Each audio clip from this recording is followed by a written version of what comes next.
Hello everyone, welcome back to the channel. और आज का हमारा टॉपिक रहने वाला है पार्टनरशिप को ही लेकर। पार्टनरशिप हमने स्टार्ट कर रखा है, क्लास 12 के अंदर आपका ये चैप्टर है।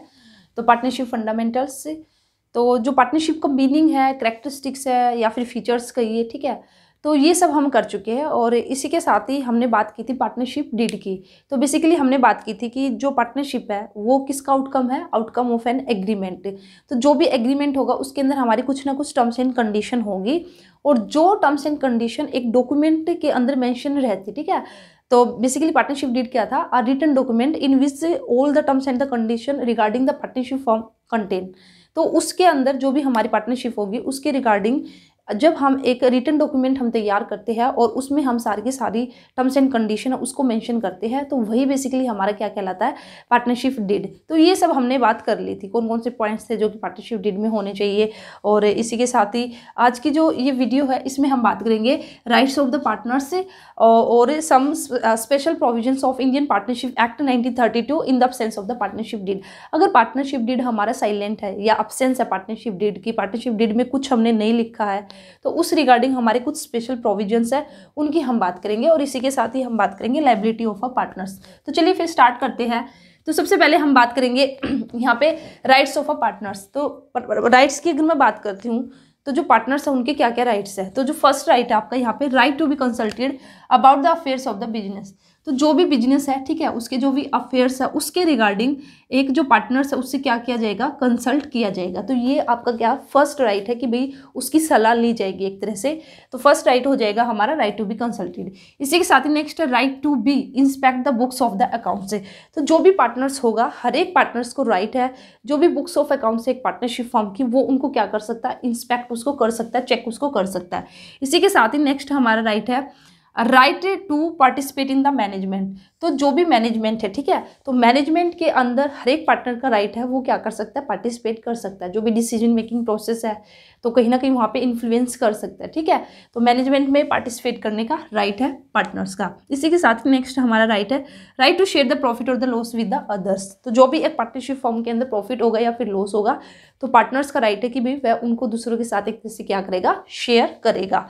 इसी के साथ है right not to be allow admission of a new partners. तो जो पार्टनर्स है उसको राइट है कि भाई अगर एक न्यू पार्टनर्स का एडमिशन हो रहा है, अगर वो चाहता है कि उसका एडमिशन ना हो, तो उस केस में उसके पास राइट है कि वह उसका एडमिशन ना होने दे। तो बेसिकली हमने बात भी की थी लास्ट वीडियो में भी कि कोई भी एक न्यू पार्टनर्स है, अ new partner can be admitted only with the consent of all the existing partners. तो जितने भी एग्जिस्टिंग पार्टनर्स हैं उन सभी की कंसेंट पे, उन सभी की सहमति पर ही हमारा जो एक न्यू पार्टनर उसका एडमिशन हो सकता है।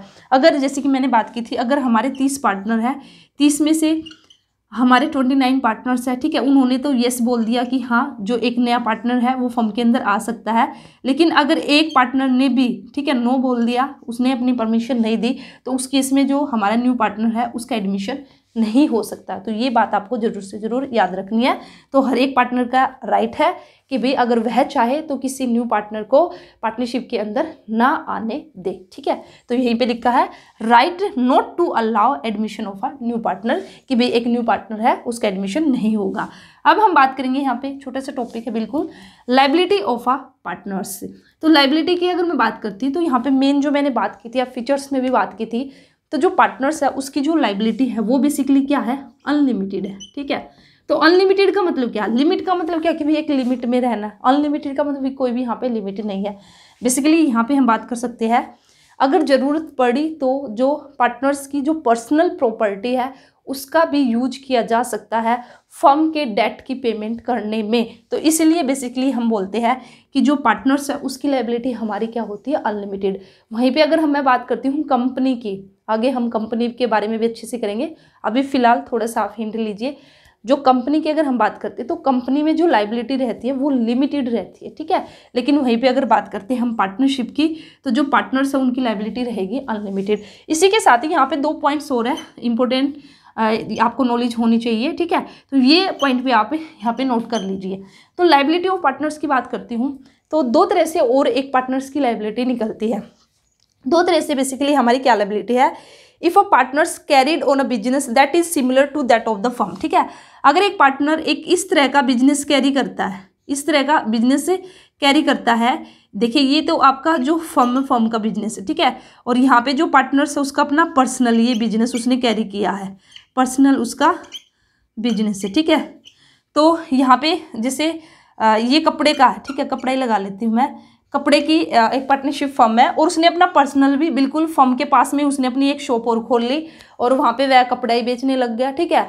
तो अगर यहाँ पे बेसिकली क्या निकल के आया, if a partner carries on a business that is similar to the firm, अगर हम एक पार्टनर इस तरह का बिजनेस करता है जो कि फर्म के सिमिलर है, firm in the competition with the firm, ठीक है, या एक तरह से वो फर्म से कहीं ना कहीं कंपटीशन कर रहा है, और उस केस में अगर वह पर्सन क्या करता है, अगर वह पार्टनर क्या करता है, अगर प्रॉफिट अर्न करता है तो उसको वह प्रॉफिट किसको देना पड़ेगा, जो फर्म है ना, फर्म को देना पड़ेगा। बिल्कुल सीधी सी सिंपल सी लैंग्वेज में समझिए, जो पार्टनरशिप फर्म है, ठीक है, वही बिजनेस अगर पार्टनर्स पर्सनली अलग से करने लग जाए और बिल्कुल वहीं पे वह बिजनेस कर रहा है, कहीं ना कहीं वो फर्म के कंपटीशन में आके खड़ा हो गया है, और अब अगर वह प्रॉफिट अर्न करता है तो वह प्रॉफिट अब पार्टनर्स की लायबिलिटी है कि भी वह प्रॉफिट अपने पास नहीं रखेगा, वह प्रॉफिट किसके पास जाएगा, जो पार्टनरशिप फर्म है उसके पास जाएगा।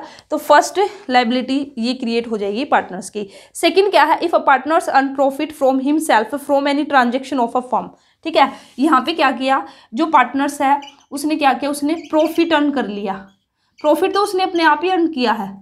If a partners earn profit himself, but उसने जो प्रॉफिट अर्न किया है वो किसकी वजह से किया है, वो जो ट्रांजेक्शन थी, वो ट्रांजेक्शन कौन सी थी, फर्म की ट्रांजेक्शन की वजह से अगर उसने क्या किया है, जो प्रॉफिट है उसको अर्न किया है, तो उस केस में भी जो पार्टनर होगा, ठीक है, इस केस में भी जो पार्टनर्स होगा तो उसको क्या करना पड़ेगा, जो भी उसने प्रॉफिट अर्न किया है shall be paid to the firm, उसको वो फर्म को ही पे करना पड़ेगा।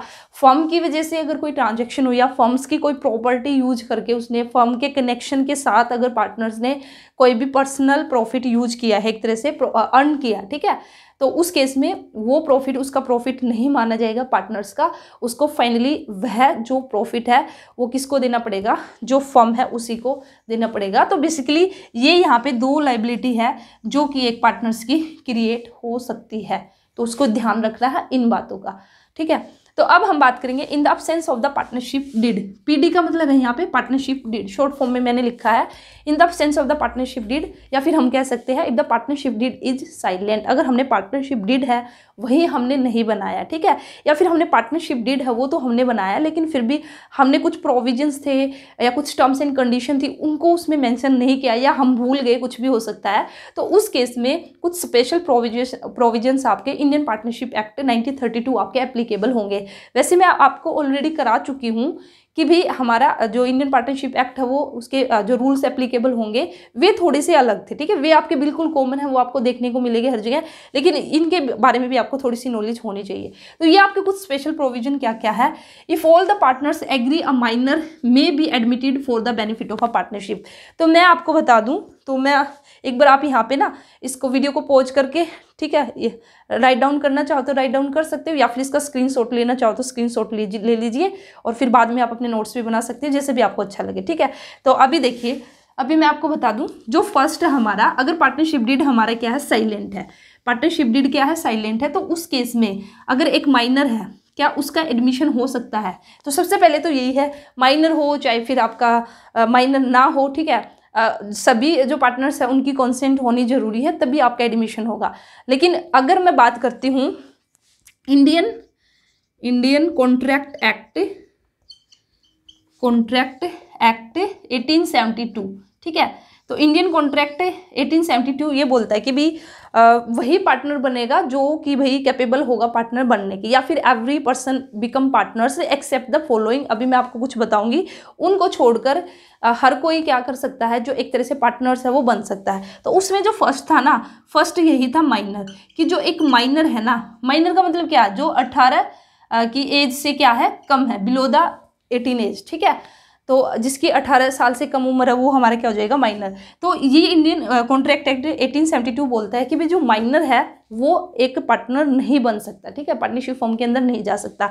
लेकिन अगर पार्टनरशिप डीड के अंदर अगर हमने कुछ मेंशन कर दिया है तो ठीक है, अदरवाइज अगर हमने कुछ भी मेंशन नहीं किया तो उस केस में देखिए, if all the partners agree, अगर सभी के सभी पार्टनर्स एग्री हो जाए, ठीक है, एक माइनर को पार्टनर बनाने के लिए, तो उस केस में एक जो माइनर है वो हमारे क्या बन सकता है, पार्टनर बन सकता है, admitted for the benefit of the partnership. अगर हमें ये लगता है कि भाई अगर इस माइनर को हम अपनी पार्टनरशिप में लेके आएंगे तो कहीं ना कहीं जो हमारी पार्टनरशिप है उसी को बेनिफिट होगा, तो उस केस में सभी पार्टनर्स के एग्रीमेंट से, सभी पार्टनर्स अगर एग्री है तो जो एक माइनर है उसको भी हम क्या कर सकते हैं, पार्टनर्स है उसको बना सकते हैं। ठीक है, तो ये बेसिकली आएगा हमारा फर्स्ट प्रोविजन। सेकंड है, a partner may retire from the firm either the consent of all other partners और accordings with an agreement among the partner. तो देखिए अगर कोई पार्टनर है वो रिटायर होना चाहता है, अ पार्टनर में रिटायर, एक पार्टनर है वो रिटायर हो सकता है फ्रॉम द फर्म, फर्म से रिटायरमेंट ले सकता है। तो दो कंडीशन आपकी, या तो पहले ही आपने जो पार्टनरशिप डीड आपने जब अपना बनाया था तो उसमें आप ऑलरेडी आप मेंशन कर दोगे कि भी रिटायरमेंट हमारी कैसे होगी। ठीक है, कि अगर कोई पार्टनर रिटायरमेंट लेना चाहेगा तो किस तरह से रिटायरमेंट होगी। अदरवाइज अगर हमारा पार्टनरशिप डीड साइलेंट है तो उस केस में क्या होगा, जो सारे के सारे पार्टनर्स हैं उन सभी की कंसेंट, उन सभी की सहमति होना जरूरी है। अगर सभी कहेंगे तो एक पार्टनर है वो रिटायरमेंट ले सकता है, अदरवाइज हमारा जो भी एग्रीमेंट अगर हमने कर रखा है तो एग्रीमेंट के अकॉर्डिंग जो पार्टनर होगा वो रिटायरमेंट ले सकता है। ठीक है, नेक्स्ट आपका सेम अगर मैं बात करती हूँ आपका in the case of death की, अगर मैं बात करती हूँ तो डेथ के केस में भी हमारा क्या है, बेसिकली अगर एक फर्म है वो डिजोल्व हो जाएगी, डिजोल्व का मतलब एक तरह से बंद हो जाएगी। ठीक है, यहाँ पे हम बंद ही लिख सकते हैं, बंद हो जाएगी on the death of a partner. अगर हमारा पार्टनरशिप डीड क्या है, साइलेंट है, उस केस में अगर कोई भी एक पार्टनर है अगर उसकी डेथ हो गई, ठीक है, अगर उसकी डेथ होगी तो फिर उस केस में क्या होगा, जो फर्म है वो डिजोल्व हो जाएगी, उसको बंद कर दिया जाएगा। या फिर अगर unless otherwise agreed by the partners, ठीक है, या फिर अगर पार्टनर्स ने कुछ एग्रीमेंट कर रखा है तो फिर उसके अकॉर्डिंग हमारी फर्म चलती रहेगी, जैसा जो भी एग्रीमेंट होगा। अगर ऐसा नहीं है, ठीक है, अगर हमारा एग्रीमेंट नहीं है कोई भी किसी भी तरह का, एक तरह से पार्टनरशिप डीड साइलेंट है, तो फिर उस केस में हमारा क्या हो सकता है, जो फर्म है वो बंद हो सकती है। नेक्स्ट है हमारा registration of the firm is optional and not compulsory. तो जो पार्टनरशिप फर्म हमने फॉर्म की है, ठीक है, हम 3 फ्रेंड्स थे, हमने अपनी एक पार्टनरशिप फर्म है वो हमने फॉर्म कर ली है, तो उसका जो रजिस्ट्रेशन है ना, जो रजिस्ट्रेशन है वो क्या है, ऑप्शनल है। ठीक है, कंपलसरी नहीं है, मेरे लिए कंपलसरी नहीं है कि भी मैं जाके जो पार्टनरशिप फर्म है उसका रजिस्ट्रेशन कर रहा हूँ, ये मेरे लिए ऑप्शनल है। अगर मैं चाहूँ तो रजिस्ट्रेशन करा सकती हूँ और ना चाहूँ तो मैं ना कराऊँ। तो ये आपके कुछ रूल्स एक तरह से हम बोल सकते हैं, स्पेशल प्रोविजन हम बोल सकते हैं। ठीक है, तो देखिए ये एक बार थोड़े से और बता देती हूँ। इंडियन कॉन्ट्रैक्ट 1872 क्या बोलता है, एक माइनर है वो, एक माइनर पर्सन है जो, ठीक है, वो आपका पार्टनर नहीं बन सकता। इसी के साथ ही आपका अनसाउंड माइंड, अनसाउंड माइंड का मतलब है एक तरह से अनसाउंड माइंड पर्सन, कि भी जो पर्सन पागल हो चुका है एक तरह से, ठीक है, तो वह भी हमारा क्या है, पार्टनर नहीं बन सकता। या फिर कोई ऐसा पर्सन है जिसको लॉ ने मना कर दिया कि भाई ये कुछ नहीं कर सकता, या फिर ये आपका क्या है, आपका ये जो पार्टनर है वो नहीं बन सकता। ठीक है, तो person disqualified bye any law, तो यहाँ पे आप लिख सकते हो person disqualified bye any law. तो कोई भी लॉ हमारे देश के अंदर, उस लॉ के अकॉर्डिंग अगर किसी पर्सन को डिसक्वालीफाई कर दिया गया तो वह भी आपका क्या नहीं बन सकता, जो पार्टनर है वह नहीं बन सकता। तो 3 कंडीशन आपकी, minor, person of the unsound mind, unsound mind person, या person of the unsound mind, person disqualified by any law. तो ये था आज की इस वीडियो में राइट्स ऑफ पर्सन और कुछ स्पेशल प्रोविजंस, और इसी के साथ ही हमने हल्का सा किया आपका जो लाइबिलिटी ऑफ अ पार्टनर्स। तो अभी आपका जल्द ही जो प्रैक्टिकल बेस्ड आपके स्टार्ट होने वाला है इस चैप्टर के अंदर। अभी आपकी थ्योरी चली हुई है, थोड़ा सा और मैं चेक करती हूँ, अगर जो भी इक्का दुक्का जो भी बचा हुआ है, ठीक है, थ्योरी बेस्ड आपका, तो पहले उसको कंप्लीट कर लेंगे और फिर आपका जो प्रैक्टिकल पोर्शन आपका स्टार्ट हो जाएगा, न्यूमेरिकल वगैरह आपके स्टार्ट हो जाएंगे, तो फिर उसको करेंगे। तो वीडियो को लाइक कीजिए, चैनल को सब्सक्राइब कीजिए, आपका कोई भी डाउट है तो कमेंट सेक्शन में पूछ लेना, और जितना हो सके उतना वीडियो को शेयर भी कीजिए अपने फ्रेंड्स के साथ। तो चलिए फिर मिलते हैं नेक्स्ट वीडियो में, खुश रहिए, मुस्कुराते रहिए, थैंक यू।